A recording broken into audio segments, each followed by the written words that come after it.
Hi Flosstube, it's Karen, recovering monogamous stitcher. I'm back with Flosstube episode number 13. This is Friday, February 17, 2023. I had to look at my note to make sure I knew what the date was. My channel is mostly about cross stitch, but also about quilting and other sewing crafts. If you are returning and you're a subscriber and you're back, I'm so happy to have you back. Thank you so much for coming again. And if you're new here, you're very welcome. I would love to know how you found my channel.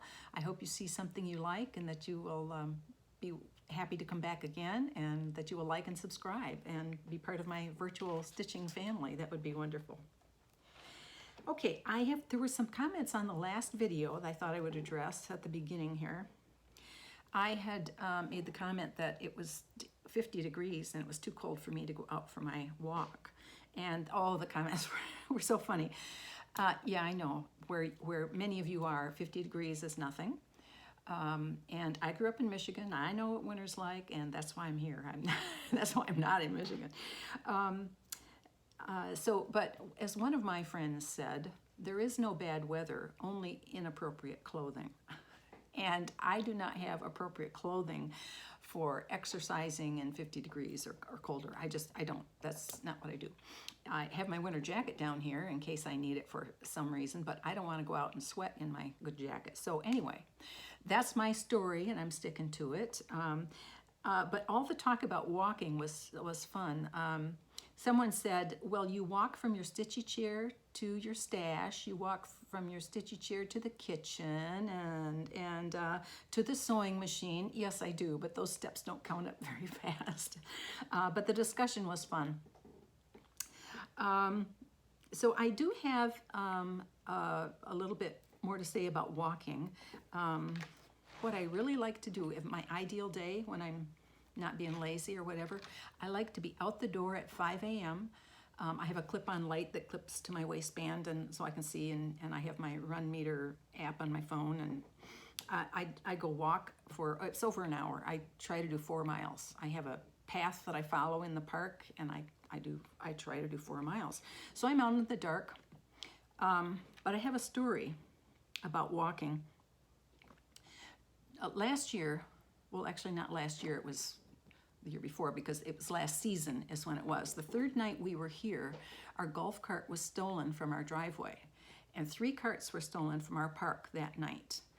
And there was a rash in the area of thefts of golf carts and bicycles, other parks in the area too, and so the police were very involved in, investigating and so forth. So we were all very aware of this, and there were other nights when thefts happened in our park. They would cut a different area of the fence and get in, and clearly they knew what places they wanted to go to. So we were all told to be very vigilant, be watching for people in the park who were just kind of slowly driving through, not seeming to have a destination and so forth. And so everyone was on high alert. Watching and paying attention to who was in the park and should they be there and so forth. So I went on one of my morning walks, dark, and as I was walking on the street inside our park that was parallel to the road outside the park with a chain link fence between, as I was going the space between 2 houses, I could look that way and see the stop sign on the road that's perpendicular, and a car was stopped there. I knew it was a car. All I could see were headlights, but I knew it was a car. It wasn't a truck. You could tell from the headlights, they're low to the ground, not high.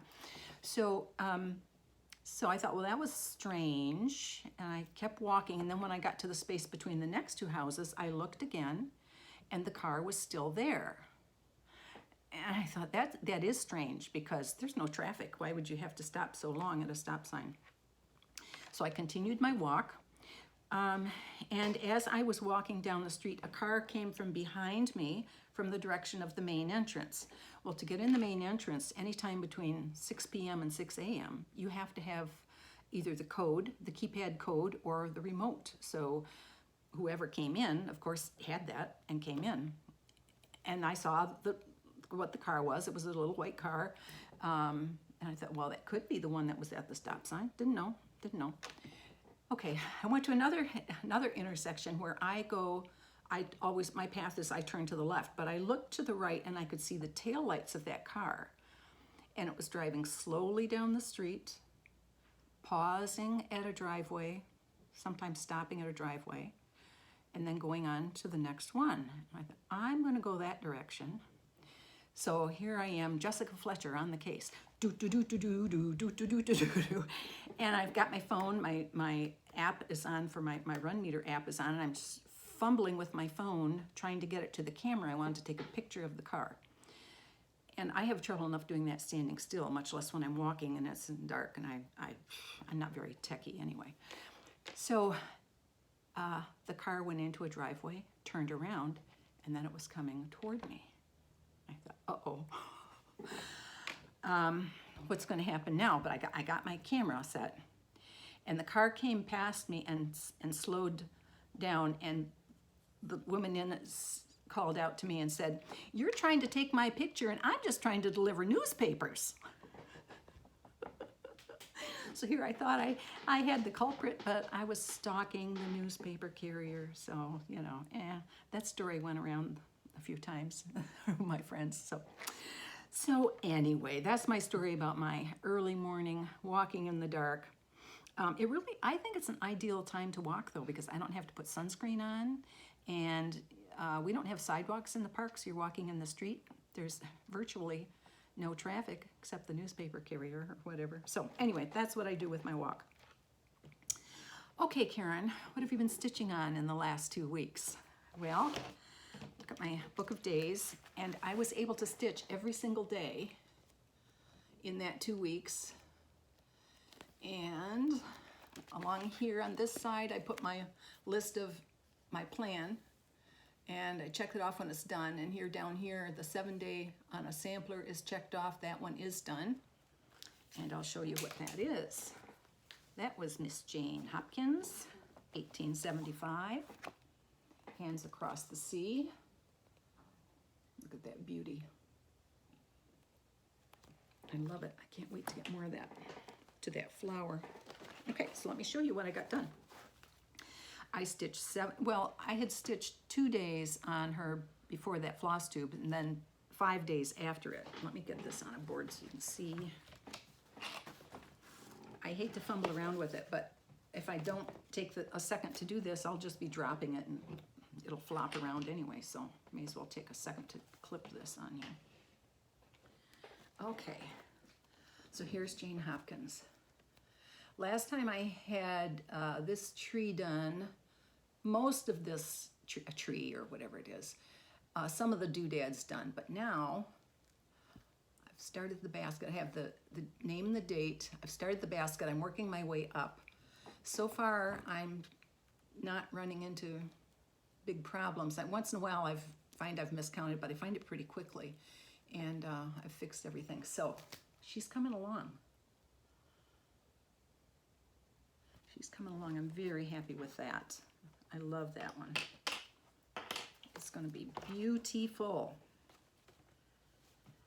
Okay, that's Jane. The next thing I stitched on was my red sampler, and I always plan for 3 days spent on a red sampler in a month. I gave it 1 day so far, but I'll get back to it. This is Maria Vincenza Laricchia, 1837, and I'm saying Laricchia because that's what she put on her. That's the way she spelled her name. Not the same as the title, so I'm saying Laricchia. Okay, and this one I have in a hoop because it's such a big piece of fabric. And okay, this is the top corner. And this time I had these, the outline done there, and I did these motifs this time. That was a day.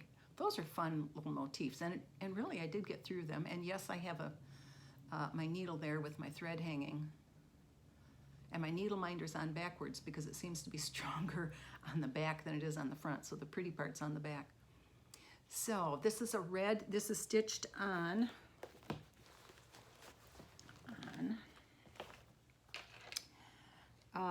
It is stitched on 56 count Kingston Cream by Zweigart. Stitching it with Swasserfine number 2523. I like it. It looks like just a slightly little faded red on that cream fabric. I'm very happy with that.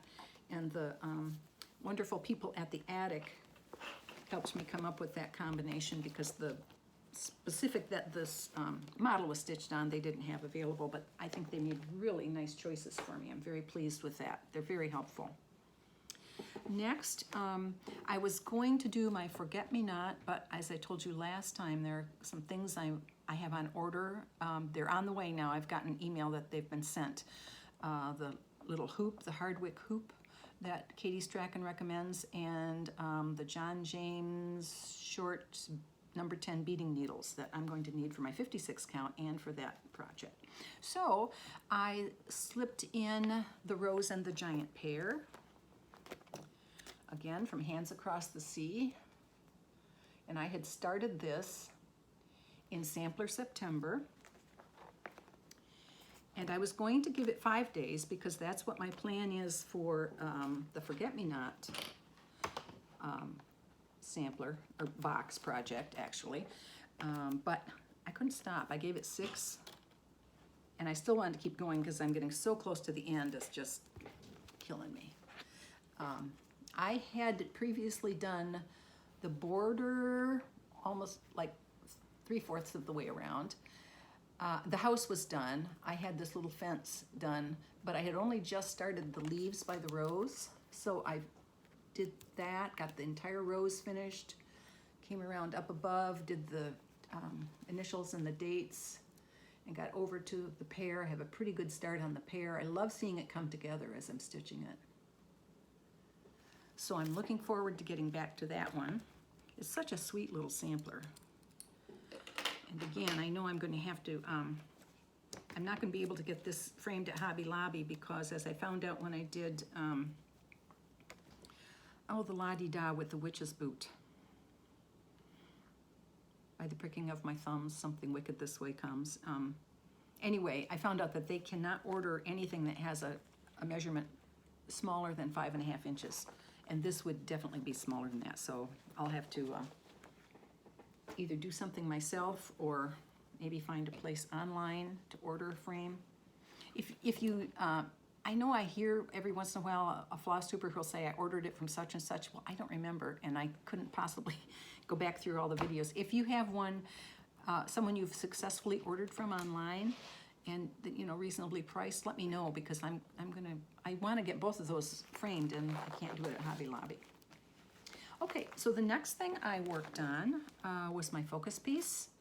As you are getting sick of hearing, my focus piece is always my oldest whip, and I had completed Christmas at Hollyberry Farm.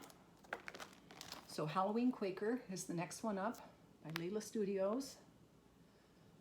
I started this in March 2022, but it was my dark 13 and dark October stitch, which meant that I stitched on it on the 13th and 31st of the month. And so some months there was no 31st, so it was only one day. So it was making slow progress. So now that it's the focus, I'm gonna get right busy on it. I have so far, I just did one day. Just yesterday I got to it. So I've started my 7 days, but not done my 7 days. And I completed this motif over here. I had the outline of the shape done, and that was it. And then I finished that one yesterday, and I started this motif with the cats. And just this morning as I was looking at it, I saw that's not symmetrical. I made a mistake. I'm gonna have to take that little part out and redo that before continuing on. But I love the way the bright colors that are spread throughout, and then down on this part there's a little village and lots of colors, and anyway, really a fun stitch. And I talked last time about how I used that DMC. Here it is. It's E940, which was a pain in the neck. It's supposed to glow in the dark. I don't know that it does, but anyway. And I'm stitching this on 40 count Tornado by Fox and Rabbit because I couldn't find the Murky, and I'm very happy with the Tornado. I think it's very appropriate for the project. Happy with the fabric. I'm stitching it with a combination of Classic Colorworks and DMCs. And I think I chose some of the Classic Colorworks because I determined that they would be stitched in rather large blocks, and I thought I would like the variegation. So I am using Blackbird. I have a full one, and I had a partial one, I think, and then I bought a full one just in case. Frog's Legs, or Frog Legs. Rainy Day, purple. I love that purple. It variegates from a really dark to kind of a grapey color. It's very nice. And Black Coffee, which is kind of a brown and black together modeled. It's very effective when it's stitched. So those are the Classic Colorworks, and the rest are the DMC conversion. So that's my focus piece. Let's see. Okay, so I have a little haul. Some of my things, I have a couple orders that are in transit, not here yet, so I can't show you, but I watched Colorado cross stitcher Sherry, and she was referring back to Brenda Sampler Stitcher, and she's of course from Brenda and the Serial Starter. And when she had her 60th birthday and they celebrated it at the attic, she was presented with a huge stuffed tomato, you know, like those pincushions. And you probably have seen it. You people who like the same kind of stitching I do, you watch, of course, Brenda and the Serial Starter. And lots of people posted reports about that on Instagram too, and it was fun. And Brenda, we all have tomato envy. So when I watched Sherry, Colorado cross stitcher, she talked about, or she showed a tomato she made. She made this, and it's a big one. It's larger than the normal tomato pincushions. And then she also increased it on her copy machine. I don't remember how many % she increased it, and she made a bigger one. And I want to do that. So I got on, I ordered this, and it came lickety split, and I got it from, it's from Birdbrain Designs. And she was out of her wool that, you know, would be perfect for the pattern. Here, let me cover my address here. And I also ordered this little bead. It's a ladybug bead that she had at her shop, Birdbrain Designs. And I'm going to put that on my pillow too. And I hope to do the very large one also. I may have to wait till I'm back in Kentucky because I have a big bucket of lizard litter, and I don't want to buy more here if I don't need to. I'm hearing some pounding somewhere outside. I hope not on my door. Okay. Okay, that's my haul. Now my plans. I'm going to be continuing with my plan, you know, my monthly plan that I do. I'm going to give a couple more days to the red sampler. The forget-me-not, I've already used that time, so when the items come, I think I'll wait till next month to work that in. I still have small/seasonal, and I discovered when I knew it really, but when I traded out on my Tree of All Seasons, when I took down the snowmen from January and I put up the hearts for February, I don't have any cross stitch for February. Nothing that's just Valentine-y or February-ish. So I have to take care of that.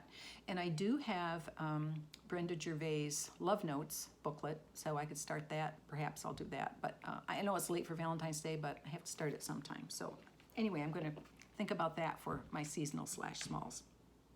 And I have a birthday coming up, so I have a birthday start picked out. Oops, I re-zipped it. I thought I had them all unzipped, and I didn't. Okay. I'm going to stitch Red Deer Sampler from GGR.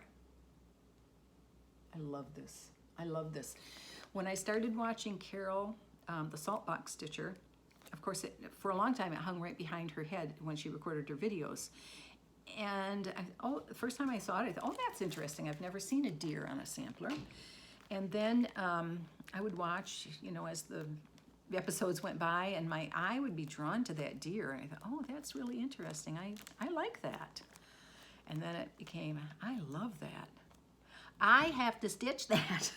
So I finally got the pattern, and I got it kitted up, and so this is going to be my birthday start. I don't know how many days I can give to it, but I will definitely give it a start. It calls, I think the model was done on Confederate gray, that unfortunately named fabric. I have, it's 36 count because that's, it must be what the model was stitched on, or I would have gone to a 40. 36 count gray, and it's, what is it, Witchelt? Weeks Dye Works, 36 count gray. And I have,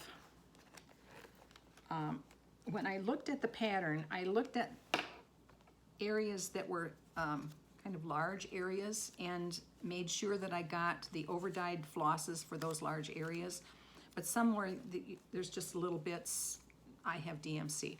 But I also had a few of the colors in my stash left over from other projects, so I have those, like Old Blue Paint, Old Brick Red, Tarnished Gold, Lexington Green, Apple Cider, and then I have 3 skeins of Schoolhouse Red and 4 skeins of Piney Woods. And remember when I talked about finishing Christmas at Hollyberry Farm, I was sweating it because I was running out of Piney Woods, and I thought, oh, am I gonna get there? Am I gonna get there? And I had 1 strand left. Well, little did I realize I had 4 in this project bag waiting to get started. So my project bags don't talk to each other, so I guess I don't know what I have any place. And then I have assembled the rest as DMCs. They're just, I love these purples. I like purples and pinks, so I'm gonna have fun with this. And I was warned by someone on Instagram not to leave the border until last. All those flowers around. So I will heed that warning and not learn by unpleasant experience, and I will not leave the border until last. I don't know that I'll do the whole border before I start on the fun stuff, but certainly I'll do it as I work my way around or something. Okay, so that's going to be my birthday start. Okay, I have a couple Flosstubers I would like to mention. They are in the under 1,000 sub club. It's not that they're relatively new, like one of them has 12 videos out, another one has 9 videos out. That's not many fewer than mine, but they haven't gotten a lot of viewership, and I think they both deserve it. So I want to shout out Erica, and her channel is called Look What's in My Hoop. She's a busy mom with little kids, and she gets stitching done. She decorates for the holidays with her stitching, and she's just a sweetheart. She's fun to listen to. Stop by and give her some love. It'd be great if you'd subscribe and give her a little boost on her subscriptions. The next one I want to mention is Laurel. She is I Am a Stitch Nerd, spelled out with no spaces. I Am a Stitch Nerd. She has 9 videos out. She is a quilter and a cross stitcher, and she shows lots of interesting projects. Her interests are kind of wide, I think, very interesting. She has some great finishes to show, so stop by and give her some love too. That would be, I think it'd be wonderful if those two could get bumped up above the 1,000 viewers, because they do nice videos and they deserve to be seen. Okay, I think that is it for me today. I wish you happy stitching in the next couple of weeks. I'll be back in a couple of weeks, and hope that activities here slow down, because I'm feeling a little burned out from all the activities that I've been working on, and I'm ready for a break. So I'll see you in a couple weeks. Thanks for stopping by. Bye-bye, Flosstube.